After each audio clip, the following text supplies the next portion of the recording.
you've got a bunch of famous posters. Maybe the most famous says, "Don't work for assholes, don't work with assholes." Now, that's the Australian pronunciation. It's not assholes, right? That's American. No. But you still spell it double S, don't you? The Well, English no, we actually spell it RSE. A-R-S-E. You might have to do So, an Aussie version. or English for that matter. That could be funny. That could be funny, actually. Americans won't get it.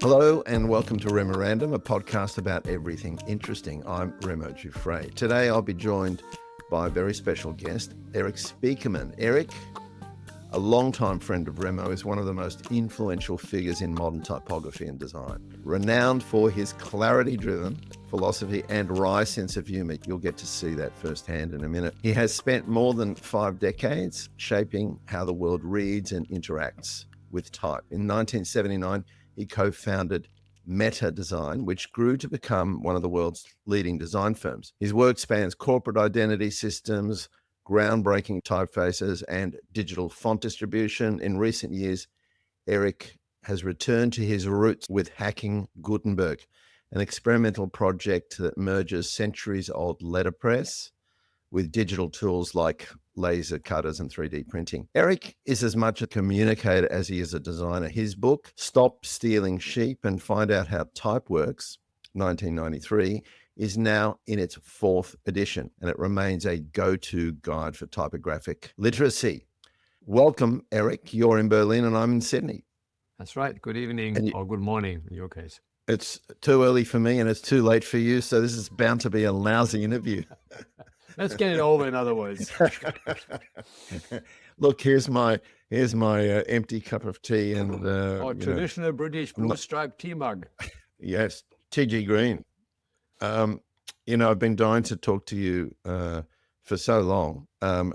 We've basically had an email relationship for a long time, but we haven't spent a lot of time face to face. Although I was trying to remember if we met at the 1993 TED conference or the 1994 TED conference.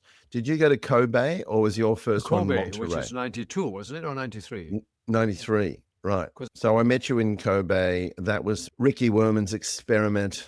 I don't remember too much about it. I remember there were yakutars, there were boxes of sake, there was lots of sloppy drunk guys from General Motors and Sony. Well, the most important thing is that we met. And, we've obviously, as you said, we've sustained a very remote but mentally intense friendship. Then some years later, when I worked at Frog Design, you were sort of revered somewhat there by Hartmut Esslinger and Patricia Roller and the other people. So you might have, did you visit the Sunnyvale office of Frog ever? Or? Oh yeah, then I did a few times. My wife, Susanna, my American wife, who we've been married for 30 years, she worked at Frog at my connection. Hartmut and I go back to the late 80s, even before he worked for Apple, and I started work. And in fact, I went to his 85th birthday last year, or was it 2 years ago?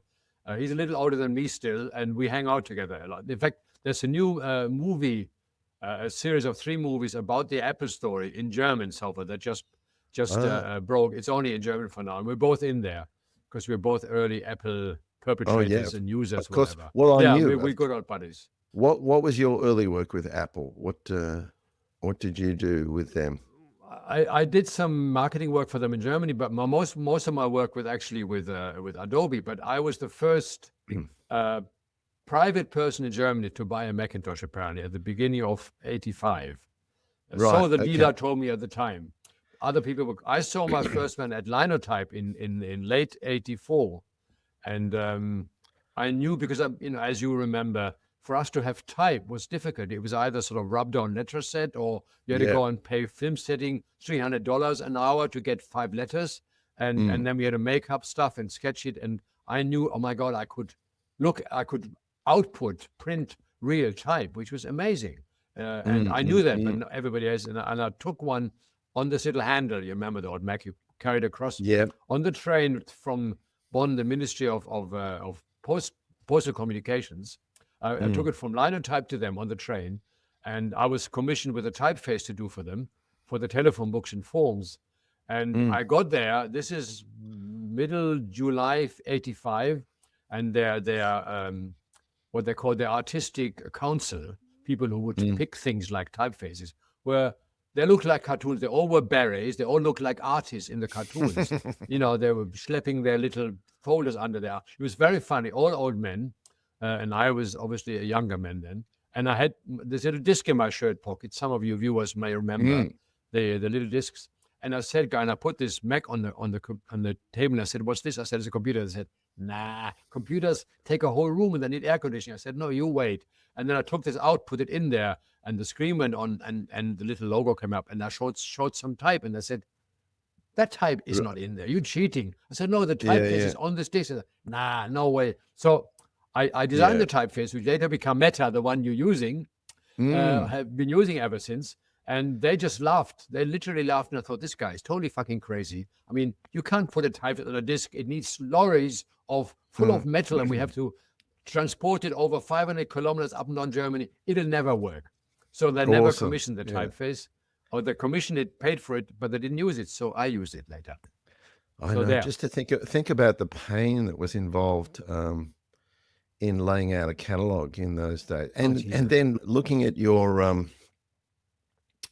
keynote presentation you sent me that had that frame by frame what's involved in old-fashioned letter type to create every line of type manually like that, letter by letter, uppercase, lowercase. Awesome. And you've got to make those letters in the first place. Somebody had to carve every letter of every size on the top of a little piece of steel, and then it was just, I don't know how they did this. It is absolutely mind-boggling what they did. And I showed that presentation to my wife too, who's become obsessive about knitting. She's very into knitting at the moment. So you make the argument about the use of hands and how, it's very important to keep using your fingers, and what are the fingers are the windows to the brain, or there was some quote in there. The hand is the window to the mind. The hand, right? Yeah. See how I butchered that. The hand is Immanuel Kant wrote this 250 years ago. The hand is the window onto the mind. Yeah. Which is true. I mean, that's how we grasp things, right? That's how children learn. They take hold of stuff. We don't do this anymore. It's very scary. They found in schools that kids can't write anymore because they can't handwrite, and they lose that connection between their brain and the hand. There is a connection. If we lose that, it's okay for us old guys. But there is something about this spatialness. So are you still doing client consulting in parallel to your Hacking Gutenberg work? We'll get to that in a minute. I should be, because it pays. What I do is I still had my ex-company, which is now called Eden Spiekermann, because we merged with it. I got out of Meta Design on bad terms 25 years ago. Although they want to bring me back now that it's almost 50 years. It'll be 50-year anniversary in 3 years' time. Eden Spiekermann does a lot of branding, and I did German Railways and Bosch and all those big brands for those guys. So I help. They wheel me in, as it were. They wheel you in. So they retained your name in the brand of the So firm. In other words, as long as my name's on the door, I have some responsibility. So I can't ignore if they do something wrong. And I have a friend. I've had many assistants help me with type, because you mentioned that somewhere in your writing. The physical work of type design is very mechanical. There's a shitload of data to do. You move, 400 characters for one typeface, which is really, really boring. The design part is 5%. And then it's like writing the script for a movie. It's important that the script is good, but you can make a shit movie out of it, or a good movie. And the people that help me are very good at making the technology. So I tend to advise clients when they want their own typeface, which a lot of people do these days, partly because it's cheaper than paying license to Monotype or somebody. I will sketch it out. I will find something that is similar, and sort of say, oh, this is what you want, or this is what you want, or you want this, and a little bit of this, a little bit of that.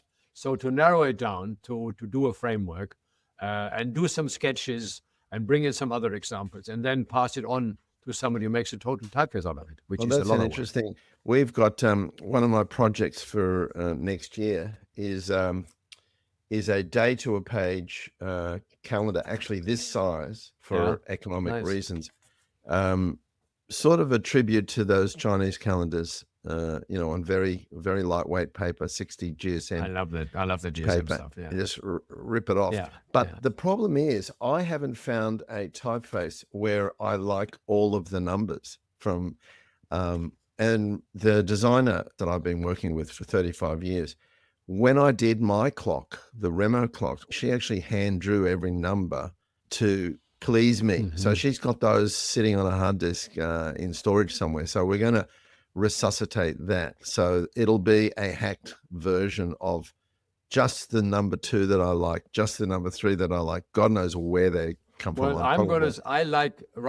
designing the numbers is my favorite piece of I don't know why, because the numbers are Indian or Arabic, not Roman. I love Yeah. doing them. So I'm going to send you a bunch of numbers. I also designed some house numbers for design with the Reach in America like 10, 12 years ago.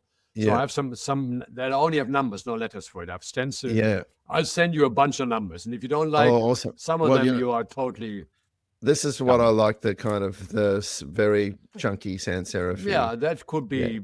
be almost accidentskotastic. That it needs Yeah. that two needs a little swing in the middle. It's a little boring in the middle. That needs a tiny little kick.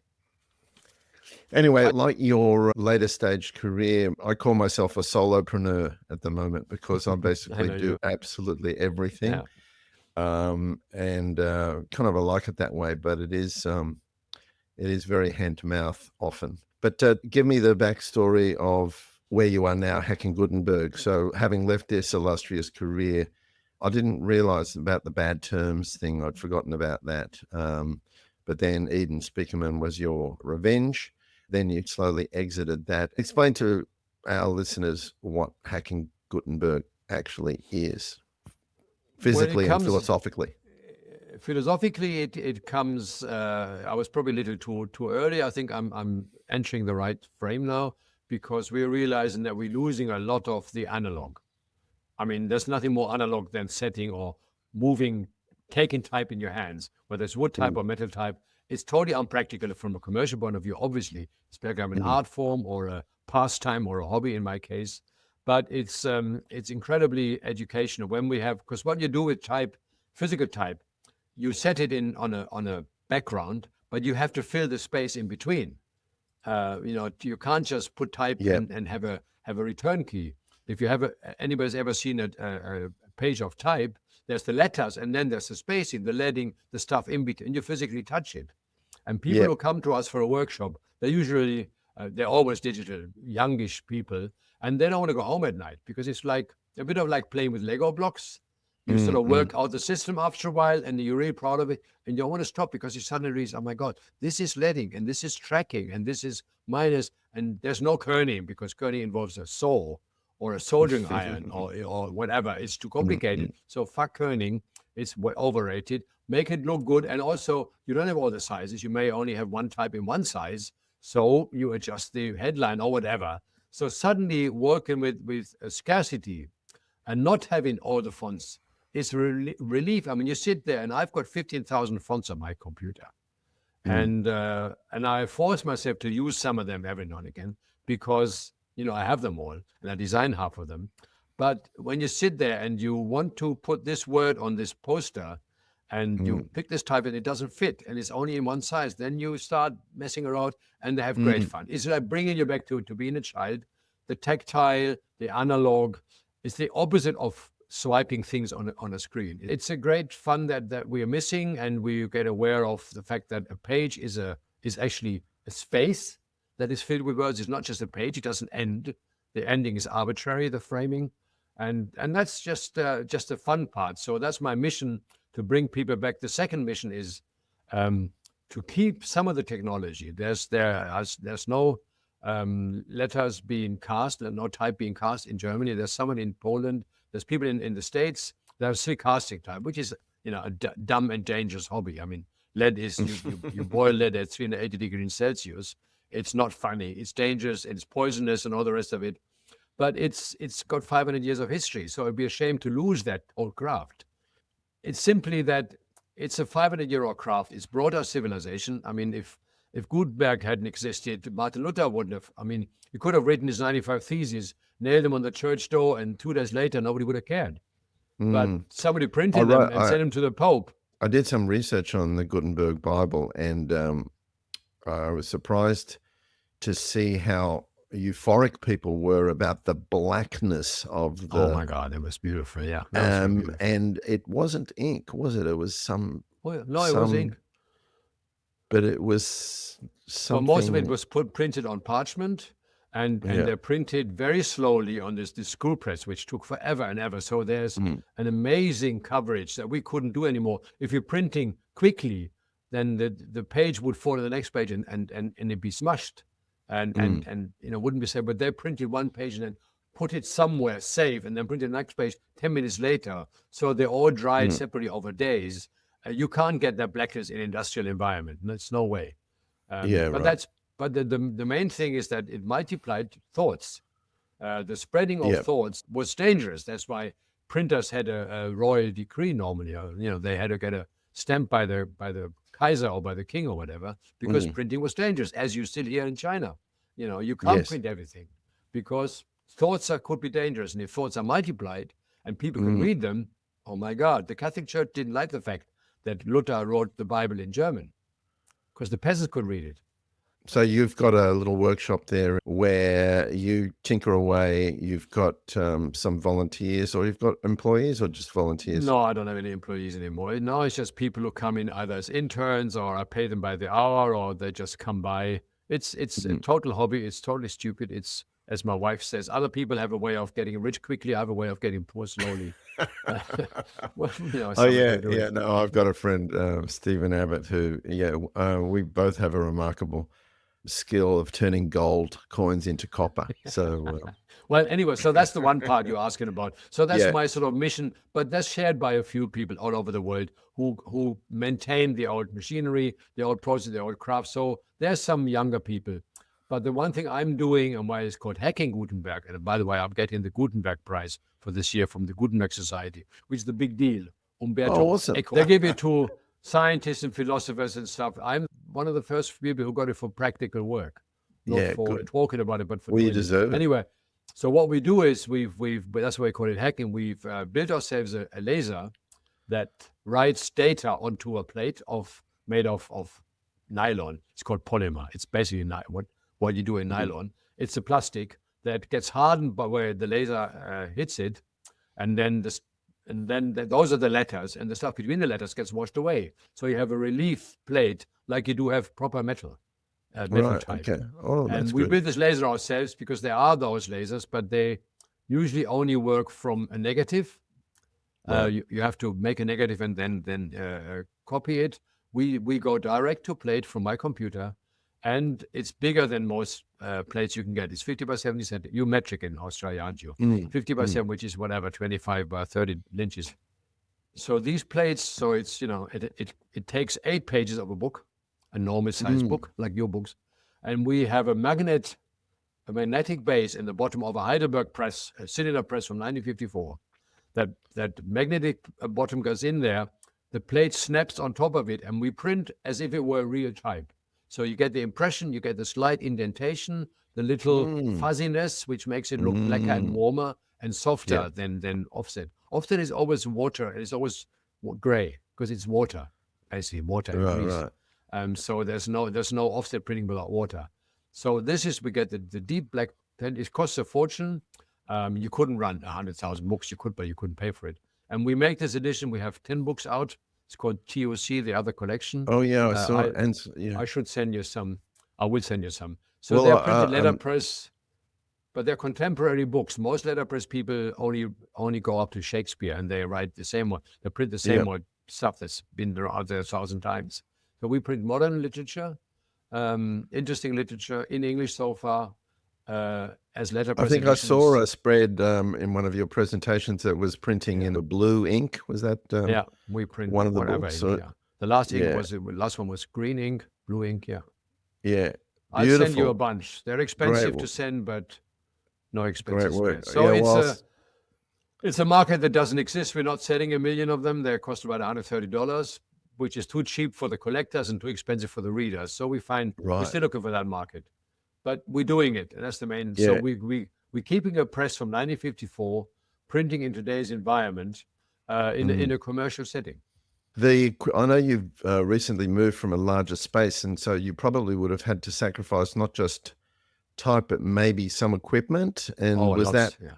heart wrenching? What did you sell them Well, I on a sold a couple marketplace? of presses. I sold a couple of presses, but I still got 6 or 7 in storage. Right. I will be the man with the most proofing presses when I die. That was my aim always. Do you have children? One children. Yeah. Yeah, because that Swedish death cleaning No, thing is something my son's a musician. He appreciates all this, but he doesn't want to know about it. No, he it's doesn't it's want my to. my wife has the waiver. She can chuck it all. I don't fucking care. But I never paid much money for them because people were chucked when I Yeah. started collecting presses in the '60s. They were throwing them out the window, literally. You've got a bunch of famous posters. Maybe the most famous says, "Don't work for assholes, don't work with assholes." Now that's the Australian pronunciation. It's not assholes, right? That's No, American. no. But you still spell it double S, don't you? The English Well, R, no, we actually spell it RSE. ARSE. You might have to do So, an Aussie version. or English for That that matter. that could be funny. That could be funny, actually. It's like Americans won't get it. the only the only existing Aussie example of the Eric Spiekermann. So that sounds suspiciously like it was born of some actual bad experience. I Oh, mean, totally. I'm sure you yeah, know it. I mean, if you work as a designer, when you're starting off, and I have no training as a designer, so I just started. And I went to university, did art history, which didn't do me a lot of good, and I did all sorts of stuff. And I always worked in print shops since I was 12. It was always this right, thing I did. So I could do it before I did a little apprenticeship, but basically I'm totally self-taught as a designer also, which I couldn't admit for a long time until I'd been teaching it for so long that they didn't ask me. And when I got my first professorship, they didn't dare yeah, ask me if I went to university because I was already an accomplished designer. So, so I've learned over time, as you have. You start off on your own, and you get projects, business cards or little flyers. I mean, really Ponzi stuff for mm, no money whatsoever. I don't know how we survived. And the only money we ever started making when I started Font Shop with my then wife, where suddenly, people would buy stuff that didn't take us mm, much to produce because we just bought and sold. But the design work slowly, and I made a lot of compromise. People would walk in and spend hours telling me what to do, and then they didn't like it, or the usual stuff. Oh, can I have it blue? And that sort of thing. You've heard it all before. And it make took the me logo probably bigger. 20 Yeah, years. I'm sure I was in my 40s before I realized that I knew when I walked into a client whether it was going to work or not. And I mm, stopped denying it. I said, well, I know this isn't maybe not an arsehole, but somehow we don't have the chemistry. I wouldn't go and have a beer with him at night unless I was mm, forced to. mm, mm. But I've got employees and they have wives and dogs and they need to pay the rent and la-di-la-di. But you know what? You always lose money on those clients. And I think by the time, I think I realized that maybe I was already in my late mid-40s when I made that resolve, and I said, okay, if I walk in somewhere or somebody calls and I have this feeling that it's not going to Mm, work, I'm not going to do it. People said, oh, that's arrogant. How can you possibly? I said, no, I mm, know it. And we know, what is it? They say it's 8 seconds when you look at somebody, whether you get on with each other or not. And everything else mm. is post-rationalization. You know, Yeah, yeah. we must have liked each other after 8 seconds. Otherwise, you wouldn't be talking to each other 30 years later, 40 years later, whatever it is. We have also the reason why that doesn't, but we're in a lucky position as freelance designers, even if you're employees, that you can pick and choose. And all the projects I've done that I'm proud of, that I can still Mm, show, I'm all still friends with my clients at the time. Some have died on me, some were younger than me. They're all still buddies because yeah, we work that's great. together to do something. They were never the CEOs, they're the design managers or whatever. And we did something against everybody else, basically. They brought me in and said, who's this funny guy? And Mm, then they win the first prize. The only reason, by the way, to win prizes, because my clients can go, oh, look here, we got this, mm, whatever, TDC medal. I don't care. But inside them, oh my God, our designers won a prize. So we had a Dutch friend and said, we have to happify our clients. I don't think that word existed. We mm. make our clients happy, and our clients are the managers that whom we work. And if they're happy, they spread that happiness inside their company, and then they become heroes, and then they're recommended to other people. All Yeah, the jobs have come it's from somebody who I the worked with for even ex-students suddenly become clients. Yeah. So the other lesson is treat everybody as if you want to meet them again in 20 years' time. You know, ignore gold- assholes and make friends the with golden people rule. that you want to make friends with. The other poster that I come across of yours quite often is the better done than perfect, with misspelling on the perfect. But that's interesting, isn't it? I mean, what's the percentage? Like, for my own work, I discovered that 80% was my percentage. You know, that I would drive myself crazy if everything had to be 100% exactly how I wanted it to be. And the only way, when I was running the TEDx franchise down here for 15 years, I was actually seriously worried about my mental health after the first year or two, because I was so involved with every detail and I was so obsessed and not being a good delegator. But then I read this, I met him at a TED conference, actually, the guy who wrote The Starfish and the Spider, the power of leaderless organizations, using examples like Alcoholics Anonymous, where there's this organization that no one actually runs. And so I decided that the only way that I was going to survive on my TEDx Sydney journey was if I radically delegated to people and was willing to be satisfied in the knowledge that 20% of the time it was going to be a disaster. Yeah. You know, so. No, I totally agree. I mean, there's one exception. When I set my own books, like these books I just described, I strive, because it's in my own time and I can do whatever I like, to do it 100%, to do the typography as well as it possibly can be. But that's my little craft thing. And still, I've never printed a book that has at least one mistake in it. Always. And the minute you open it, you know it. You see the one mistake that nobody else has seen. 6 people haven't seen it. So that's the one thing. But generally, I totally agree with you. The reason why I've been fairly successful with large studios and large clients is because I've always surrounded myself by people who are better than me at certain things. They were better coders or better type designers. I'm fairly good at everything, but I'm never 100%. 100% is a few things. But you have good people, and then you have this like you did in a conference. You can relax. They're gonna fucking sort it out. So that's one of my secrets: picking good people. And the attitude of the people too. I always was attracted to people for whom good work was its own reward. You know, Totally. They aren't driven by the money Well, at all. there's a famous book, one of my Bibles, by Richard Sennett, the American, called The Craftsman, which he writes 250 pages about what it takes to be a craftsman. He talks about instrument makers, jewelers, and what have you, printers also. And his quote basically is, a craftsman does, I'm saying his now, or her work as well as he possibly can. So I am my own master. I'm my own measurement. If I say it's perfect, it's perfect. No, I don't care if nobody sees it. Of course, I see it, and that's important. I mean, a chef has the little 2 grains of whatever. I wouldn't taste it, but he knows it's in there. And I think that is the measurement. It's me. It's my measurement. Exactly. I can't charge for it. But to go back to that perfect poster, actually, that was a funny story, because if you have this is large poster type. It was 20 sits or 20 pica, 20 line. So it's kind of, that tall, 12 centimeters. You have like 5 A's or 3 A's, 5 E's, and so on, and only 1 X and only 1 Y and 1 Z.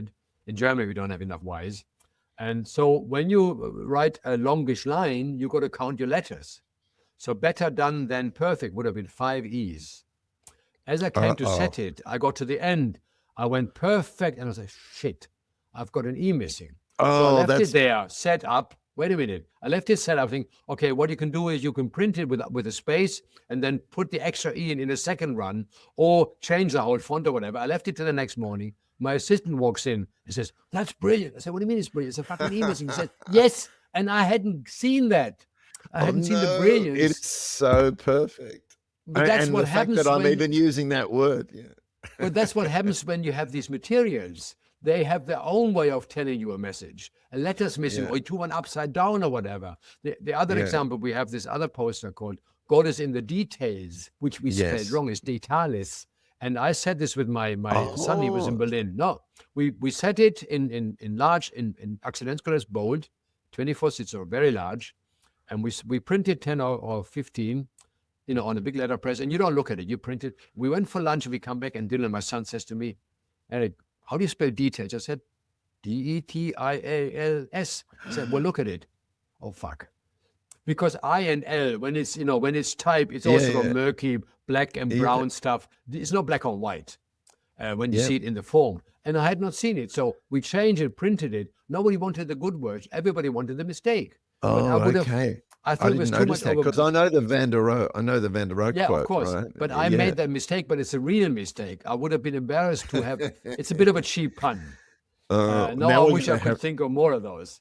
Now I'm going to have to get that one from you as well for the trilogy. Yeah. We've reprinted that perfect poster with the first E missing because we print 50 when they're sold out. We got to reprint. We're going to change it. So we've done the first E without a perfect and whatever. Yeah. But that's a happy moment when the material tells you this is what it is. It's a mistake. Yeah, no. We're out of E's. Tough shit. That's brilliant. That's a perfect way to end our conversation. But before I do that, I want people to know that there is an Eric Spiekermann spread in Remorandum 6, which is mailing out to subscribers in May. So you'll get to see Eric and read about him. There's a QR code. You can. There was a kind of quite an interesting mini doc from one of the German broadcasters that I linked to. But why don't you tell people how they can support Hacking Gutenberg and become a friend? Because you've got a little network of patrons, right? Well, if you can remember Hacking Gutenberg, one word, and then .berlin or .com for that matter, you come to a page that's called Friends, or Freunde if you speak German. We have both. And there you can see how you can help us by contributing a little money per month or per year. You can give us $1 million, fine. There's no limit to the top. There's a limit to the bottom. No, there isn't. You can give us 95 fucking cents a month. I don't care. It's more than my philosophy. Well, the people who support us also get a discount on all the postcards and posters we sell. They get discounts on workshops. And when they come in, they get 2 espressos rather than just 1 and get some. I bake my own biscuits. So if you're a friend and supporter, you get free biscuits, free coffees, and discounts on stuff. How's that? That's great. We're saying goodbye to our listeners. Thanks very much for staying up late and getting my blood moving so early in the morning. I'm out of tea, so I'm going to get another cup. And see you soon. Thanks, Eric. See you later. Thanks very much.